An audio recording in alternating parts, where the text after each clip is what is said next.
Hey guys, welcome back to my channel. This is Khalida here. I want to jump right into the topic today is why I regret having my hysterectomy. I want to make this video short to the point, and I'm going to try not to cry while recording this video, but let me just put a disclaimer out there. I am not responsible for my emotions when it comes to me talking about my hysterectomy. So without further ado, let's get into it. So why I regret having my hysterectomy is ultimately it's only like a good reason, but it's ultimately like one specific reason why. I won't be able to have biological children. I won't be able to be a mother in that sense. I won't be able to get pregnant. I won't be able to do anything that, in my opinion, what a biological mother would do and go through the process of having a child, right? So that's ultimately like the biggest issue for me, is the fact that like I'm never going to have kids. And I know people say like, well, you can adopt kids. And it's like, yes, that's true. I can adopt kids, but there's nothing that compares to being a biological parent in my eyes. It's coming from somebody who that option was taken away from them. So this is just how I feel. I'm never trying to, put my opinion and my feelings onto you to make you think that what I'm saying is right. No, this is based off of my lived experience. So that's ultimately like why I regret having it. And then there's other reasons that aid and add to why I also regret having it. I also regret having hysterectomy because I don't think I was properly educated or prepared to deal with all of the symptoms and all of the side effects of having a hysterectomy.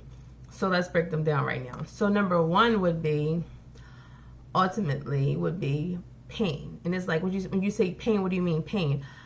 I thought that my pain would get better with having a hysterectomy. No, my pain is not better. My pain is literally the same. And when I mean the same, is like, okay, no, it's not as painful, but I have pain every single day. So therefore, in my mind, and once again, this is based off of me, my mind, how I feel when I'm going through, pain is still the same. Pain is still the same when I have bowel movements. Pain is still the same sometimes when I urinate. I have pelvic spasms. Pain is still an issue when I'm intimate with my partner. So ultimately, like, somewhat of the quality of my life has stayed the same. So it's like, what did I really go through all of that pain for and go through all of that for? I don't understand, right? Then it's the issue of bone issues. Like, I have a lot of joint pain. I have a lot of pain in my hips. My hips hurt really, really bad. I have a lot of pain in my knees. I have a lot of pain in my shoulders. And it's like really weird and random because like before then I was not dealing with this. Before then I was not experiencing all of this. So, and I have to get bone density scans once a year. That's what my GYN has ultimately that's what me and my GYN has ultimately agreed to. That will be a good outcome for me, to check my bone density once a year to make sure that my bone density is not declining in a rapid rate, right? So like that's an issue for me because like I said, I have bone density. It has affected my workout. It's affected overall, like just me doing something as simple as bending down to go like pick up something, or I want to work out. I want to do squats. I want to do lunges. And I want to do different workouts. I want to add more weight to me when I'm squatting, or I want to deadlift, like just random stuff like that. And it's not just even my knees, like even bending down to sometimes like I have a lot of hip pain. So that's an issue for me. I also have an issue with the fact that I feel like I have more like brain fog. I feel like I have more episodes of like being like a little bit like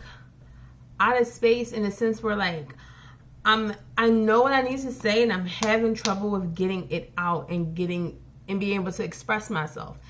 And I'm having a lot of forgetfulness. And yes, I want to point out I do have intracranial hypertension, and I do have Chiari malformation type 1, but from what I have seen and from what my doctors have told me, they can't confirm or deny that it's coming from that, but they also don't know that if the hysterectomy and not having that estrogen in me is aiding to the other issues that I have. So like that's a big gray area. So I'm not gonna put that much into my hysterectomy could be the reason why, but I'm really not sure. So I still want to just put that out there.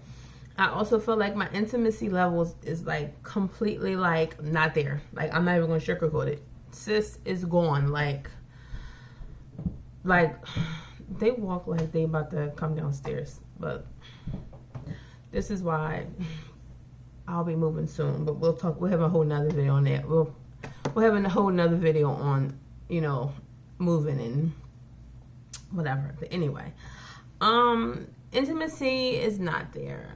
Like not even like a little bit. Like that's scary to me. It's a little alarming to me. It's a little frustrating to me.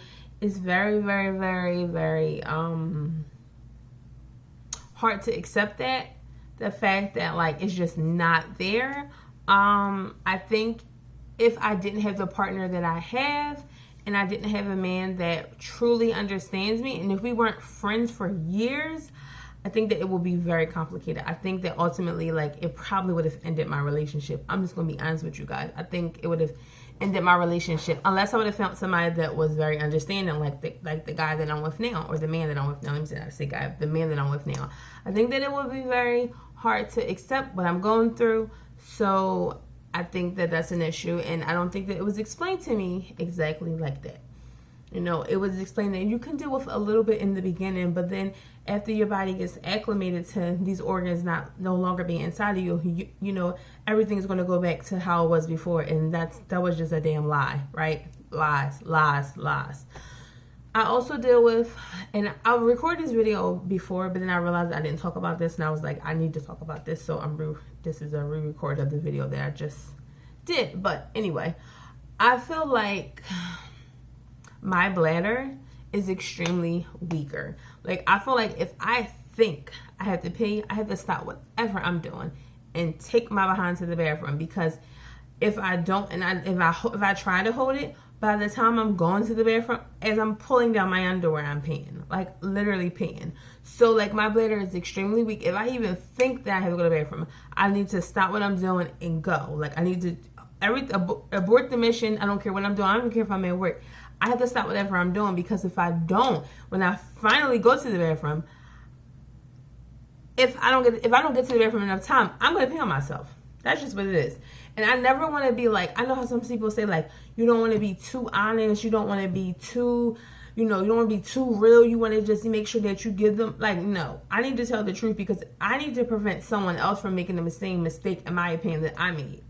Because no one told me that my bladder was going to become extremely weak. No one told me that just the thought of me urinating or having to urinate, I have to stop what I'm doing. Like, even right now, if I was about to record this video, I would literally have to just pause this video, go to the bathroom, and then pick up from where I left off. Because if not, and then I finally, like, if I hold it too long, or peeing on myself. And, like, what 30-year-old something wants to pee on themselves? Like, that's unacceptable. And that's not something I want for my life. You know, like, that's just so annoying. And I feel like, why didn't y'all tell me this? And then when I bring it up to my doctors, they're like, well, because of the type of surgery that you had, your bladder could have had some trauma. Like, why wasn't this talked about before? Or was it the fact that you just was trying to operate on me to get a check? Like, which one is it? I don't know. Like, which one is it? Either you cared about my overall health and you cared about the quality of my life that I was dealing with and living with having endometriosis and still having my uterus and still having my ovaries and still having a period. Or did you care about the check that came along with having a hysterectomy? Because I don't think I talked about it, but like maybe I talked about it in my first video. I don't know. And if you haven't seen my first video, please make sure that you go watch my first video. It's like 40 minutes long, and I'm pretty much talking about like my story about me having endometriosis and everything that went along with that. And then I told you guys that I will break it down in several videos. But like, or was you just concerned with the money that you was gonna make off my surgery? Like my deductible was $5,000. So like, which one was it? I don't know, but I'm not a doctor, so what do I know, right? So that's an issue for me. I also feel like just the feeling of giving up and having defeat, I feel like endometriosis won. And I've talked about this to so many people, and like everybody that I have a great support system, so everybody tells me, you know, you did the best that you could, you know, with the knowledge that you had, and ultimately, like, you did what was best for you.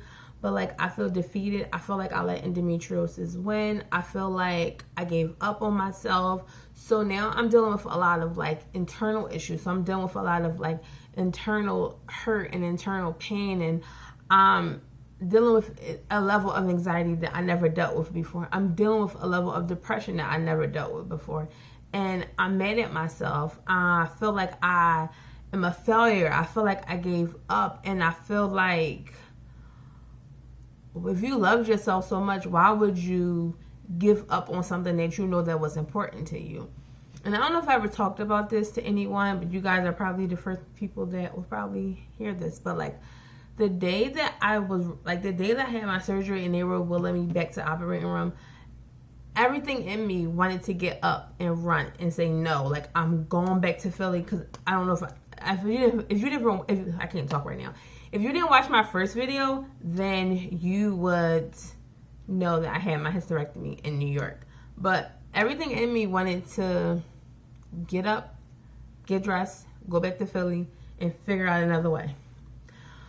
But I didn't. I stayed there. I had my hysterectomy. I stayed in the hospital for a couple days, and then I drove back to Philly. So, and then I started that whole process with having a hysterectomy and moving and trying to move forward with that. So, you know, it's just hard for me to accept. It's hard for me to deal with that. It's hard for me to, like, live with the decision that I made. And I mean, I've been to therapy and stuff like that, and I've tried to work through it, but I've ultimately accepted the fact that this will be a lifetime journey of accepting the decision that I made and living with the decision that I made. So, you know, I just wanted to share my story to let you guys know that, you know, if your doctor is out there telling you that a hysterectomy is just going to be the pain-free option and there's going to be no complications to that, that's a lie. And any doctor that's going to tell you that you need to take a step back and reevaluate, is this the type of doctor that you want to continue to do business with? Because ultimately, yes, it is your health, but to them, it's a business. They're getting money. They're getting checks for that, you know. So you need to make sure that, is this somebody that you want to interact with that's not going to be 100 with you, that's not going to keep it real with you, that's not going to tell you all of the issues that could come along with you having a hysterectomy. And I think that when doctors don't do that, and then you have situations like myself where you're post-hysterectomy, you're years later, and you're seeing your health, you know, spiral out of control with various different things, and you're still dealing with pain. Like, I still have pain in the same spot, in the same side of my body that this all started when I was a young girl, 16 years old. So now I'm being 32, going on 33, is like, damn, what I do this for? Like, why did I keep putting myself through all this surgeries and all this pain and getting cis drain and having small procedures, and what was it all for? Because my pain has never gone away. Like, I'm in pain right now. So I just think that you need to make sure that the decision that you make, that you can live with this a year from now, 5 years from now, 35 years from now. And if you're like myself and you haven't had children, and having children is important to you, or let me say this, having biological children is important to you, I think you also need to take a step back and figure out if that's important. Is it having hysterectomy or being quote unquote pain free, because that's what some doctors like to say, is that more important than having a biological child? I don't know. For me, my story is pretty much over with. Like, the only thing I could do is adopt a child, right? So me having biological children, that ship has sailed a couple years ago. So I just want to share my story to let you know that, like, I think that you should make the best decision based on your health, based on your life, and based on what you want out of your life. So with that being said, please make sure that you like, comment, and subscribe to my channel if you're not already subscribed.